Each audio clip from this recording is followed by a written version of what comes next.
Hello. Just have to remember to talk into it.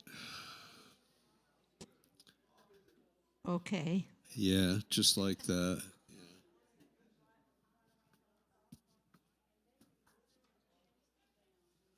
Better not need a drink. Oh, I brought that up. If you do, just set her down and take a drink.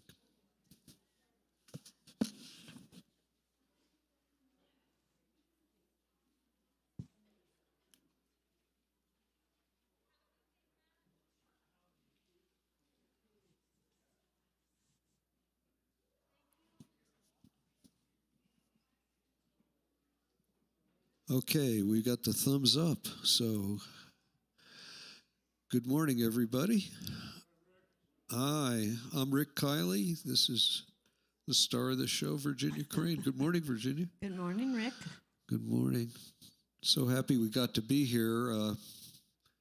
Virginia and I started talking about this months ago. Okay, a while back. And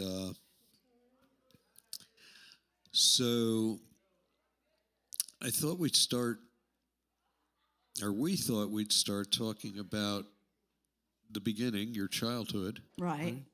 And you told me you grew up in a small farming community in eastern Colorado and that you were very active in the Christian church, particularly choir. Why don't you tell us about that? Okay. My mother and father were very active in the church. My father was a preacher's son, and my mother had gone to a Christian college in 2 different places and grew up a Christian on the farm. And it was an ideal childhood, I think. Both my parents were very sweet and loving, and we went to church on Sunday morning, Sunday evening, Wednesday evening, Thursday for choir practice that my mother led. Mother had all kinds of groups and individuals that came to the house to practice, men's quartets, and you know, she was the music director for the church, and so it was a very good growing up time. You enjoyed it? I did. That's great. And the church was a nurturing. My mother was friendly with everybody, and everybody knew everybody, and it was just a good place to grow up. It's a small farming community. What was the name of the town? Ray, W-R-A-Y. All right. Okay. I'm going to skip way ahead, and if Sure. I'm going too fast, a couple of weeks ago, that fellow there, Wes Boots, came running up to me and said, make sure that Virginia talks about Mississippi voter registration in 1964. Okay. And this February is Black History Month. Okay. And when we were talking, I found this fascinating. So let us know how you got involved in that, what your involvement was. Well, I was going to college in Enid, Oklahoma. My roommate had a boyfriend who was in seminary, and she worked in one of the seminary professor's offices, and she saw on his desk an application to go on that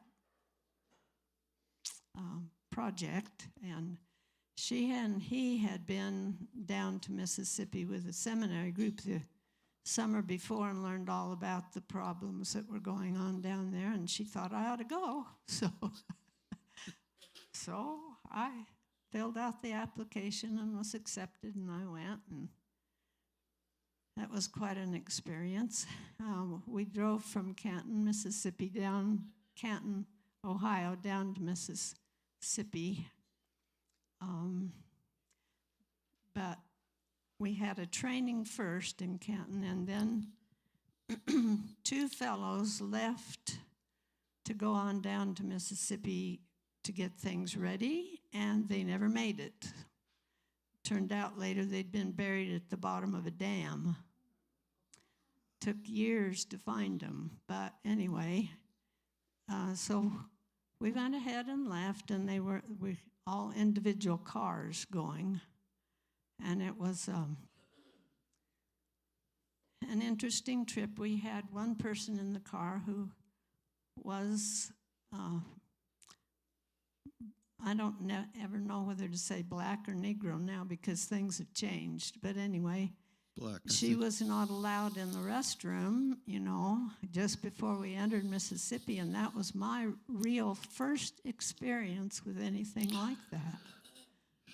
We got down there and we stayed in a black minister's home. It was a couple days before we felt comfortable to come out and do anything because we didn't know whether they might be going to get everybody. But they didn't, and we visited individual homes as groups. We didn't go out alone.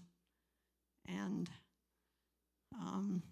talked to them about registering to vote, and of course, that was not a comfortable conversation for most of them. Some were persuaded that if we went with them, but we couldn't go past the door. And there were all those things that happened inside when they tried to register because it wasn't just go in and vote like it is here. For them, they had a literacy test, and they had all kinds of things that would block them from being able to vote. So there were a few people very few that actually got into the building and got through the process and got registered, but there were some that were willing to try. And so that was a very interesting, formative experience. Were you scared? Was I scared? We were all scared for 2 days. We didn't leave the house for 2 days to see what was going to happen. Takes a lot of courage to walk through your fear like that, doesn't it? Well, there were good people there with me working through the same thing. So, yes, it was interesting. Oh, my. So, after that, you received an MA, Master's in Guidance and Counseling at Adams State College. Mm-hmm. And you studied reading instruction. And you used in the Orton-Gillingham method. And that was during the summer after I had gotten the other because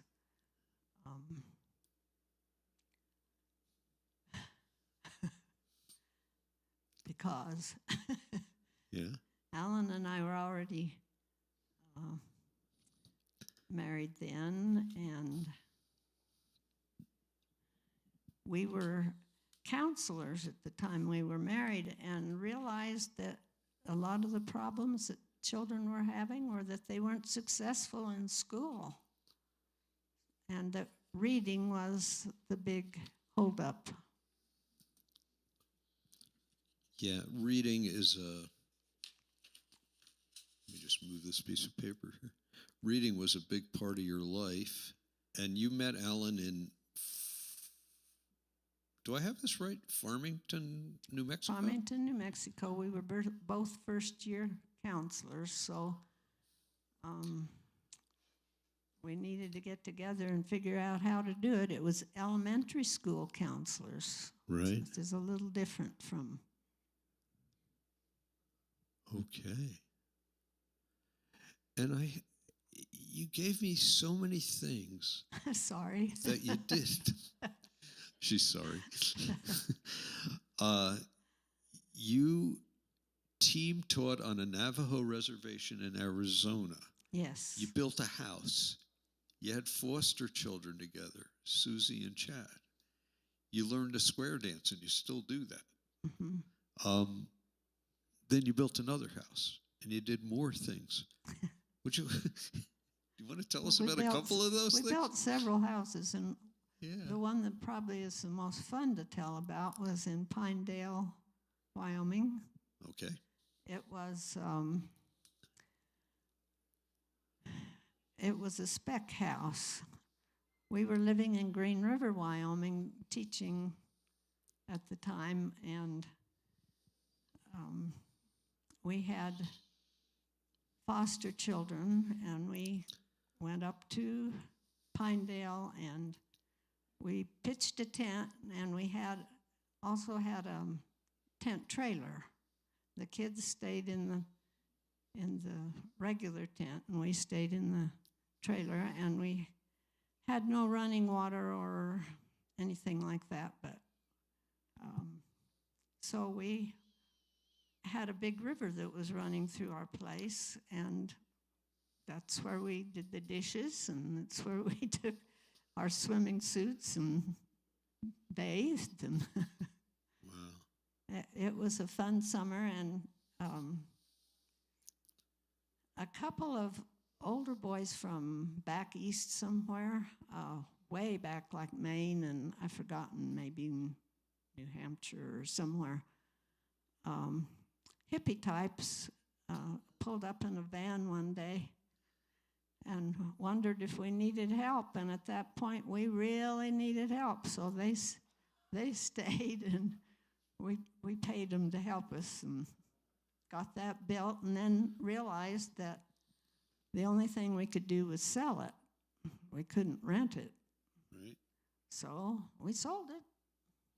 Okay. And that's in Wyoming. That was in Wyoming. We had also built one when we were teaching at Buffalo, Wyoming, just us and a couple neighbors across the street who were in that business advised us and helped us. And so that was 2 houses, and then there was another one later, but I wasn't too involved with it, so. It's incredible. So you and Alan, what year did you meet him? What? What year did you meet him? 1972. Okay. Mm-hmm. So you met him in 72, and you guys went around, team taught, We team taught. and built houses, and raised foster children. And raised foster kids. My goodness. And then, what happened after that? When did you get to Las Cruces? Okay, we retired. From building houses and teaching and team teaching. You retired. Well, one of the houses was after we retired, but okay. We went to live in Vicita, Colorado, up above Durango, where Alan's dad was, to help take care of him. And that was where one of the houses was built while we were there, not in Vicita, but at one of them. I don't know if I even know the name of the place between there and Durango.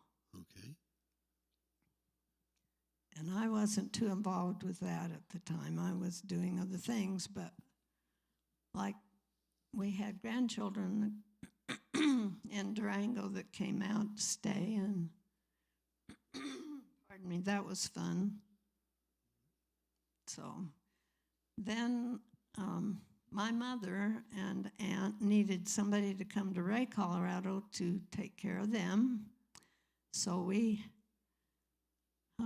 left there and went to Ray, and we lived with my aunt and mother for several years and took care of them. And Alan brought his dad there to the nursing home, and then my mother ended up in the nursing home. And while we were living with my aunt, Alan was busy writing our book, Buzzards to Bluebirds, and I was, helping with that. And so we were pretty busy there, too. We also square danced some when we were there. Yeah, you wrote Buzzards and Bluebirds, and I didn't realize you co-wrote that with him. We co-wrote that. Okay, and do you know when? Do you recall when you wrote Buzzards and Bluebirds? Well, that would have been in, I'm not good with numbers, Yeah. but let's see. It was before we came here, and we came here in 2000, so when we came here in 2000, we were selling books, copies of the books in El Paso Okay. to the schools Okay. So and doing workshops and so on. So Buzzards and Bluebirds was a book that was used in schools. It was a book used by teachers in schools. Okay. You remember some of you might remember reading groups were called things like Redbirds, Bluebirds, and Yellowbirds. Yellow being the lowest group, and Bluebirds were the best, so we named the bird Buzzards to Bluebirds. I get it. So when we were chatting, the term reading lab kept coming up. Reading lab, and I think it would be really, really helpful if you told us what reading lab is. Okay. Yeah. We started in First Christian Church. We went there because I grew up in the Christian church. Yeah. When we came, and we attended a Sunday school class, and they were so interested in who we were and what we did, and we were not bashful. So Okay. Alan wasn't bashful. So we told them all about it, and they said, "Oh, why don't you start a program here?" So we started with 5 computers in their library. Okay. And we had kids come in, and we had several different reading programs that we tried, some on the computer and some off. And the people in that Sunday school class were our helpers. Oh. And we outgrew the library, and we had the whole living room Sunday school class full of computers, and finally outgrew that. So we went to an old church that was in the, I think that'd be west part of town. Uh-huh. Was it called the Dream Center? The Dream Center was what he called it. And they fixed us up with a place for 20 computers. It was on the inside where there were no windows, but that's okay for a lab. Yeah. And Dr. English, who was an eye doctor, set up his office. He was retired. He set up his office right there in another room. And so when the kids came to us, they went through and had their eyes checked, and then we had visual motor activities, and we had gross motor activities, and we had the reading lab computers, and we charged $5 for a kid unless you couldn't afford it. Wow. So that took care of paying for the program and everything. So we were there quite a while, and our first students there were really mostly teachers. There were no programs after school in Las Cruces for teaching reading, so we had open field. Would the students come back like weekly, daily? They came 4 days a week. Okay. Uh-huh. And how many students would you have? Well, in that lab, we had 20 students. All right. We So had 20 computers. students would come 4 days a week for a semester? Or until they got up to their grade level. Usually, at that time, we were keeping them longer than grade level, as long as they wanted to stay. They could go clear to 12th grade if they wanted. Oh, that's fabulous. Hmm. That's fabulous. So, And now, you and Alan, you were at Reading Lab was at First Christian Church, but at some point you and Alan started attending Morning Star, and John Moore was the pastor. uh-huh. What Yes. you remember the year? You say you're not good at math. Like I say, I'm not good at years, but Yeah. John Moore was here. Yeah. Why'd you And choose Morning Star? We chose Morning Star because it's 5 minutes from our house, Oh, that's and we were going to try out churches. Yeah. At First Christian Church, we had been very good friends with the couple who taught the class, and he passed away. Huh. And it kind of spoiled everything. I see. I see. So then you started coming to this church. Uh-huh.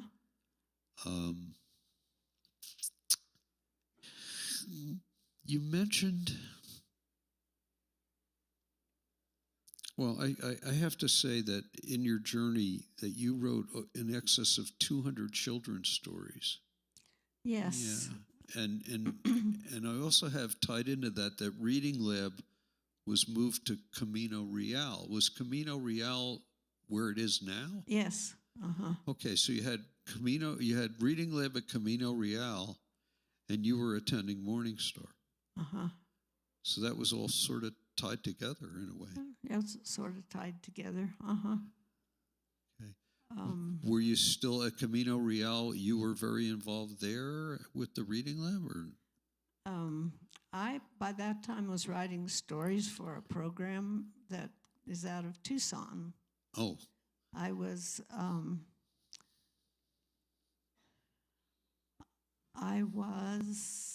helping read other people's stories yeah, to see whether they belonged in this program. They were just making this program at that time.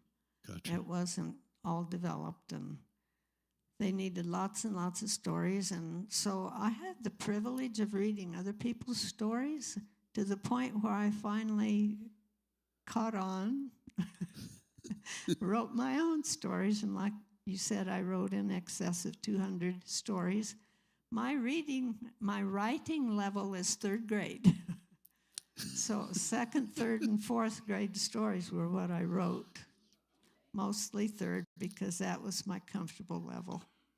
That's fabulous. So, time to move on a little bit. I guess about 7.5, maybe 8 years ago, Alan had a stroke. Yes. And you retired to take care of Alan. Yes. And then he passed. Uh-huh. And 7 years ago now that he 7 years. passed. Uh-huh. 7 years ago. And after he died, but before COVID, you joined Carolyn Martinez's growth group. Uh-huh. She was the first one that asked me. I was asked for more than one, which most people were, but she was first, and we jumped right in there and started, and it was really, really a nice group. And it's still meeting after all these years. Fran's sitting back there, and Jeff's sitting back there, and Who's in that group? Raise your hand. they're both in that group. Okay. All right. Uh-oh, Fran. Uh-huh. And we meet once a week, and now it's either Jesse's or Fran's house in their home, and we have sack lunch together and visit, and then we have our devotion and our study, and we have a book going all the time. Oh, that's great. Mm-hmm. Spiritual books? Yes. Uh-huh. Gotcha. So you told me that there was a prayer to God that was answered through that group. Tell us how.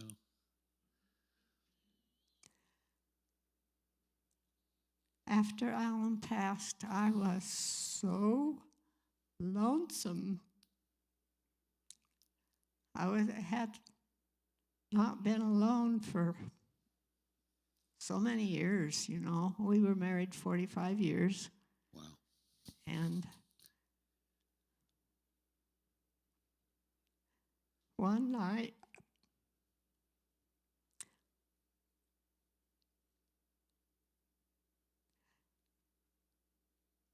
I told God that I needed a roommate. Fran had one, and I was jealous. So it was within the next week or two that Wendy, one of our members at that time who lived with Fran, said she knew somebody who needed a place to live.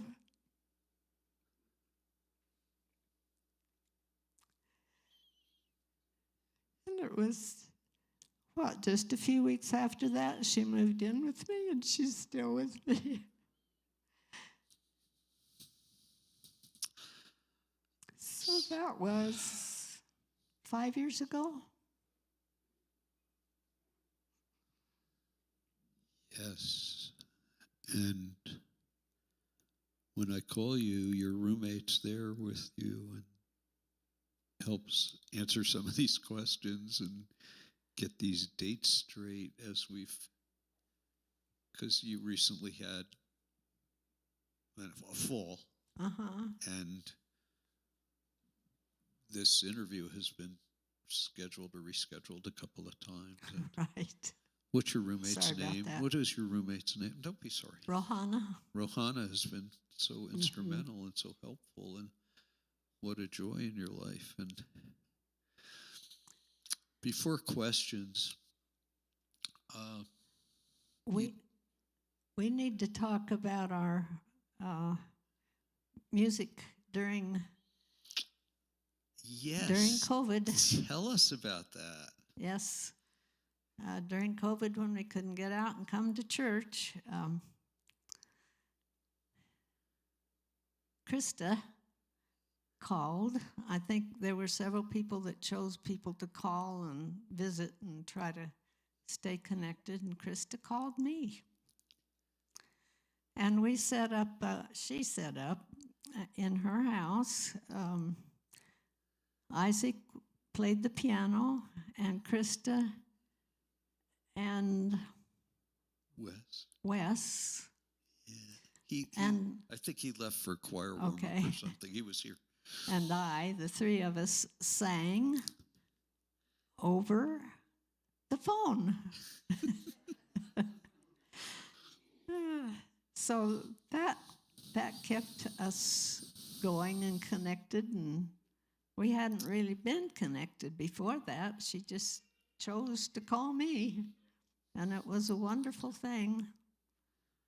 We sang every week, and we took turns picking the hymns to sing, and it was, we're still connected. We still talk every week, Krista and I, on the phone, but we don't sing over the phone anymore. We come here and sing. It was such a sweet outcome of our preparation. Yes. For this, that for me to find that out. Oh. and what a sweet outcome of COVID. Uh-huh. For that to happen to the four of you, I think, and yes, how God can look at us and find ways to help us, and how human beings help each other. Right. We have time for questions, and so who has some? Yes, please, Fran.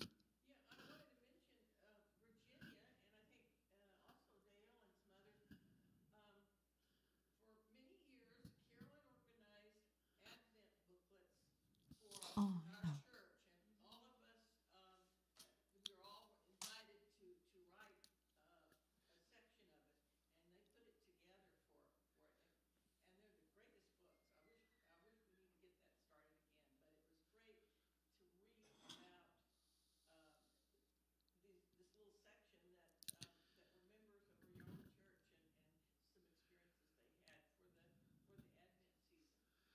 Well, Carolyn, and right now I can't think of the other lady's name. She doesn't. let me try to restate what Fran said because it can't be Right. heard for the record. But the Carol Martinez Growth Group each year did Advent booklets, Advent booklets. Year, more than the growth group, beyond the growth group. So, yeah, and and you participate in They let me help with that. Advent pamphlets. Yeah, for years. Yeah, so that was a comment that Fran made. There was what, a two weeks of devotions of Advent time that members of the church contributed. So there's an idea to for an activity for folks that could happen. Questions for Virginia? Steve? Actually, no questions, just a couple of comments. Virginia, you are a walking, talking example of the phrase, blessed to be a blessing. Blessed to be a blessing is Virginia.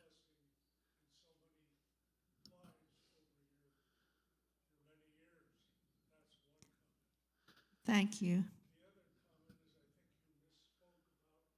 I think you misspoke about your reading level, or was it your writing level?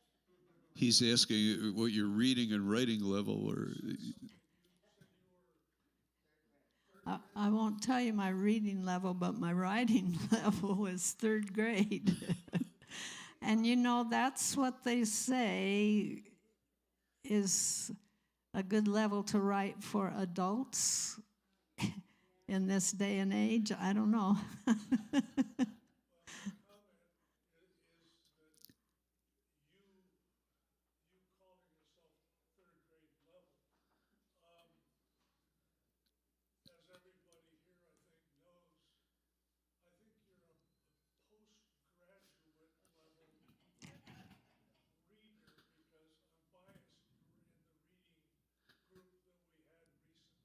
Uh-huh. Oh, thank you.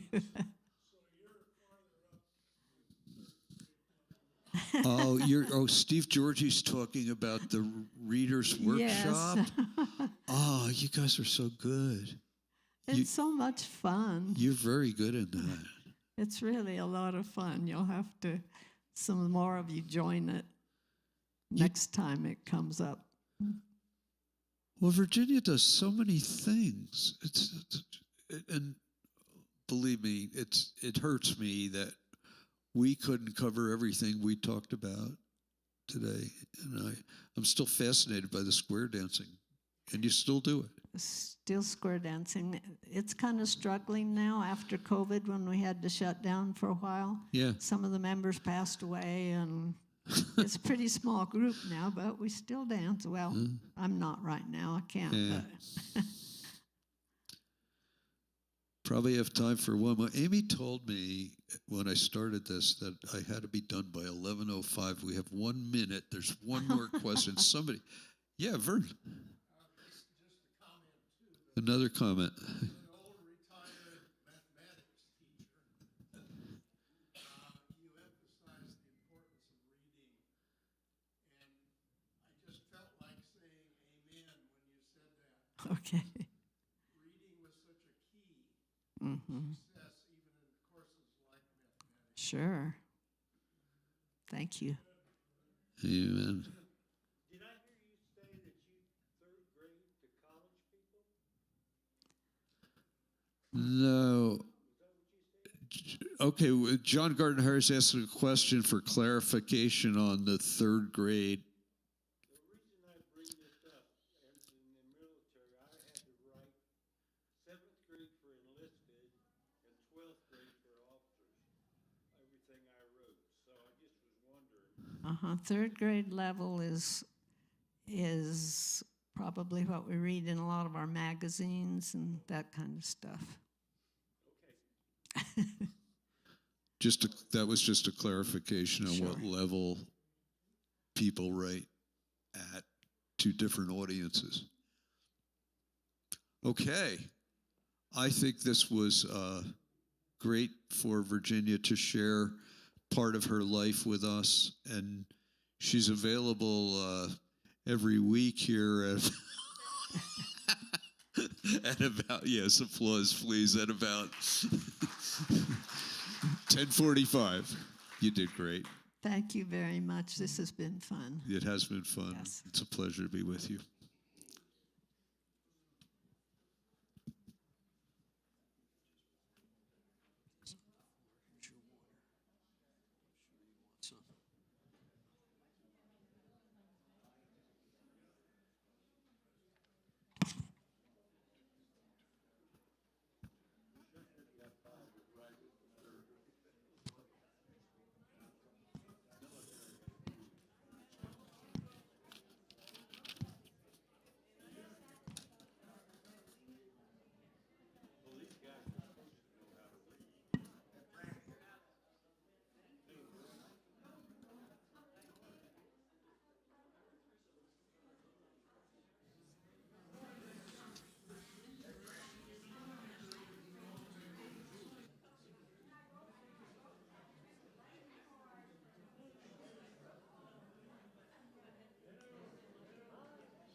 I'm sort of notorious for stuffing people's inboxes, so I I I sent you a thing about Ash Wednesday and Valentine's Day together that I thought might, you may have already seen it, but I stuff people's inbox anyway.